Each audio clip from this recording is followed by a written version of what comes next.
क्या आपने कभी सोचा है कि कोई मृत बच्चा दोबारा जीवित हो सकता है? क्या आप मानते हैं कि सूर्य की किरणों में वो शक्ति है जो असाध्य रोगों को ठीक कर सकती है?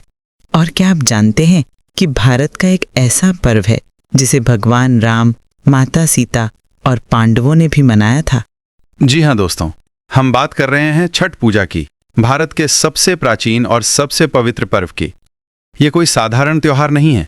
ये वो व्रत है जहां माताएं बहनें 36 घंटे बिना पानी पिए खड़ी रहती हैं, ठंडे पानी में उतरती हैं, लेकिन उनके चेहरे पर अद्भुत तेज और शांति होती है। 25 अक्टूबर 2025 से शुरू हो रहा है ये महापर्व। और अगर आप जानना चाहते हैं कि क्यों करोड़ों लोग इस व्रत को दुनिया का सबसे कठिन लेकिन सबसे चमत्कारी व्रत मानते हैं, तो इस वीडियो को अंत तक देखिए। तो दोस्तों, सनातन कहानियां में आपका स्वागत है। अगर आप पहली बार हमारे चैनल पर आए हैं तो सब्सक्राइब जरूर कर लीजिए और बेल आइकन दबा दीजिए, क्योंकि ऐसी अद्भुत कहानियां हम हर हफ्ते लाते हैं। तो सबसे पहले समझते हैं कि छठ पूजा है क्या। ये कार्तिक मास के शुक्ल पक्ष की षष्ठी तिथि को मनाया जाने वाला 4 दिवसीय महापर्व है।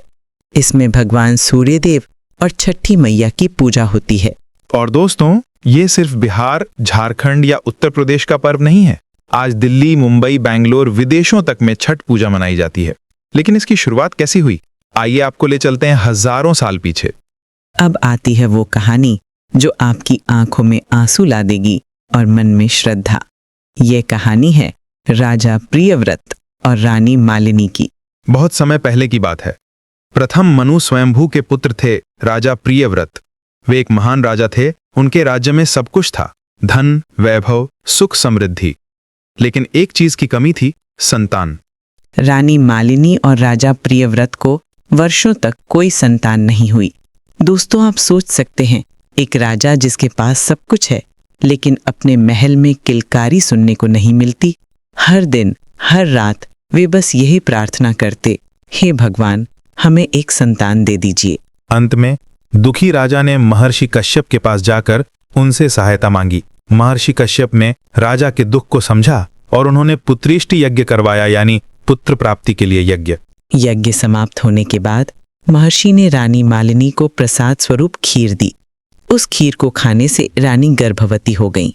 पूरे राज्य में खुशी की लहर दौड़ गई। महल सजाया गया, गीत गाए गए। लेकिन दोस्तों, जब 9 महीने बाद वो दिन आया तो जो हुआ वो बहुत ही दुखद था। रानी ने एक पुत्र को जन्म तो दिया, लेकिन वो बच्चा मृत पैदा हुआ। सोचिए उस पल को, एक माँ जो 9 महीने तक अपने बच्चे का इंतजार करती है, पिता जो वर्षों से संतान की कामना कर रहा था, और उन्हें मिलता है एक निष्प्राण शरीर। पूरे महल में मातम छा गया। राजा प्रियव्रत इतने टूट गए कि उन्होंने तय कर लिया कि अगर मेरा बेटा जिंदा नहीं रह सकता तो मैं जीकर क्या करूंगा। वे अपने मृत बेटे को लेकर शमशान घाट की ओर चल पड़े, अपनी जान देने के लिए। लेकिन दोस्तों, यहीं से शुरू होता है चमत्कार। जैसे ही राजा शमशान में प्राण त्यागने वाले थे, अचानक आकाश से एक दिव्य प्रकाश उतरा। वहां प्रकट हुई षष्ठी देवी, जिन्हें हम छठी मैया के नाम से जानते हैं। उनका रूप इतना दिव्य था कि राजा की आंखें चौंधिया गईं। छठी मैया ने कहा, राजन, मैं ब्रह्मा जी की मानस पुत्री हूँ। मैं प्रकृति का छठा अंश हूँ, इसलिए मेरा नाम षष्ठी है। मैं सभी बच्चों की रक्षक हूँ और निसंतान दंपतियों को संतान का वरदान देती हूँ। और फिर दोस्तों, छठी मैया ने अपना दिव्य हाथ उस मृत बच्चे के ऊपर रखा और अचानक वो बच्चा रोने लगा। जी हाँ, एक मृत बच्चा जीवित हो गया। खुशी के साथ राजा और रानी की खुशी का कोई ठिकाना न रहा। उन्होंने छठी मैया के चरणों में गिरकर उनकी पूजा की और तभी से ये परंपरा शुरू हुई, छठ पूजा। छठी मैया ने कहा, जो भी भक्त मुझे और सूर्य देव को श्रद्धा से पूजेगा, उसकी सभी मनोकामनाएं पूर्ण होंगी। उसके घर संतान की कमी नहीं होगी और उसके बच्चे स्वस्थ और दीर्घायु होंगे। लेकिन दोस्तों, यही कहानी खत्म नहीं होती।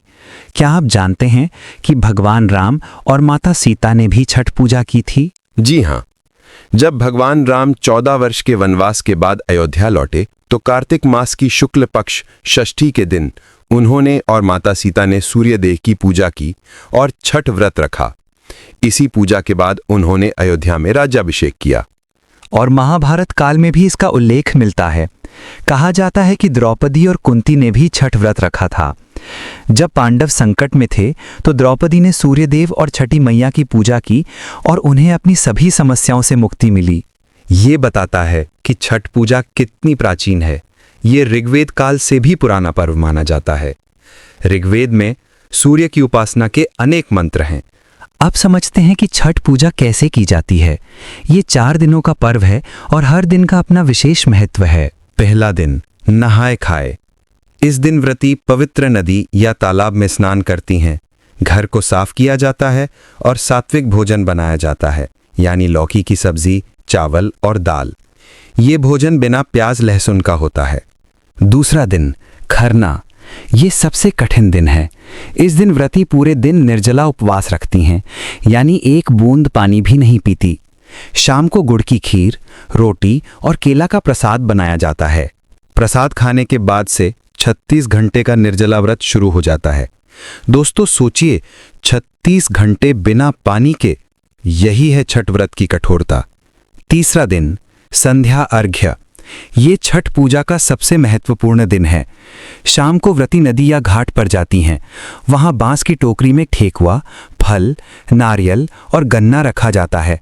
फिर व्रती ठंडे पानी में खड़ी होकर डूबते सूर्य को अर्घ्य देती हैं। उस समय का दृश्य इतना दिव्य होता है कि आंखों में आंसू आ जाते हैं। सैकड़ों हजारों महिलाएं एक साथ सूर्य को अर्घ्य देती हैं। छठ के गीत गाए जाते हैं।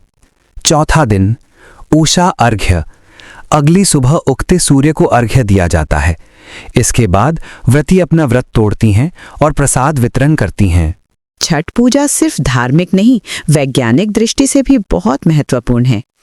पहली बात, कार्तिक मास में सूर्य की किरणों में विटामिन डी की मात्रा सबसे ज्यादा होती है। जब व्रती सूर्य को अर्घ्य देती हैं तो सूर्य की किरणें सीधे शरीर पर पड़ती हैं, जो इम्यूनिटी बूस्ट करती हैं। दूसरी बात, 36 घंटे का निर्जला व्रत शरीर में डिटॉक्सिफिकेशन करता है। ये शरीर से सभी विषैले तत्व बाहर निकाल देता है। तीसरी बात, ठंडे पानी में खड़े होना ब्लड सर्कुलेशन बढ़ाता है और स्किन डिजीजेस दूर करता है। वैज्ञानिकों ने माना है कि सूर्य की ऊर्जा कई असाध्य रोगों को ठीक कर सकती है। यही कारण है कि छठ व्रत करने वाली महिलाओं में कैंसर, डायबिटीज और हार्ट डिजीजेस की संभावना कम होती है। उनके चेहरे पर एक अलग तेज होता है। दोस्तों, छठ पूजा हमें क्या सिखाती है? ये सिर्फ एक व्रत नहीं है, ये एक जीवन दर्शन है। पहली सीख, अनुशासन और संयम। 36 घंटे बिना पानी के रहना, ये हमें सिखाता है कि अगर हम मन बना लें तो कुछ भी कर सकते हैं। दूसरी सीख, प्रकृति के प्रति सम्मान। सूर्य, जल, पृथ्वी, सबकी पूजा होती है। ये हमें याद दिलाता है कि हम प्रकृति के ऋणी हैं। तीसरी सीख, समानता। छठ घाट पर अमीर गरीब, राजा रंक का कोई भेद नहीं होता। सभी एक साथ खड़े होकर सूर्य को अर्घ देते हैं। चौथी सीख, पारिवारिक एकता। छठ पूजा पूरे परिवार को एक साथ लाती है। बच्चे, बड़े सभी मिलकर तैयारी करते हैं। तो दोस्तों, ये थी छठ पूजा की अद्भुत कथा। एक ऐसा पर्व जो हमें सिखाता है कि श्रद्धा और समर्पण से कुछ भी असंभव नहीं है। जिस तरह छठी मैया ने उस मृत बच्चे को जीवित कर दिया, उसी तरह छठी मैया आज भी अपने भक्तों की हर मनोकामना पूर्ण करती हैं। इस छठ पूजा पर चाहे आप व्रत रखें या ना रखें, कम से कम एक बार जरूर घाट पर जाइए और उस दिव्य दृश्य को देखिए। आप खुद महसूस करेंगे कि वहाँ कितनी पॉजिटिव एनर्जी है। और हाँ, हमारे सभी व्यूअर्स को छठ पूजा की हार्दिक शुभकामनाएं। जय छठी मैया, जय सूर्यदेव। अगर आपको ये कहानी अच्छी लगी हो तो लाइक ज़रूर करें।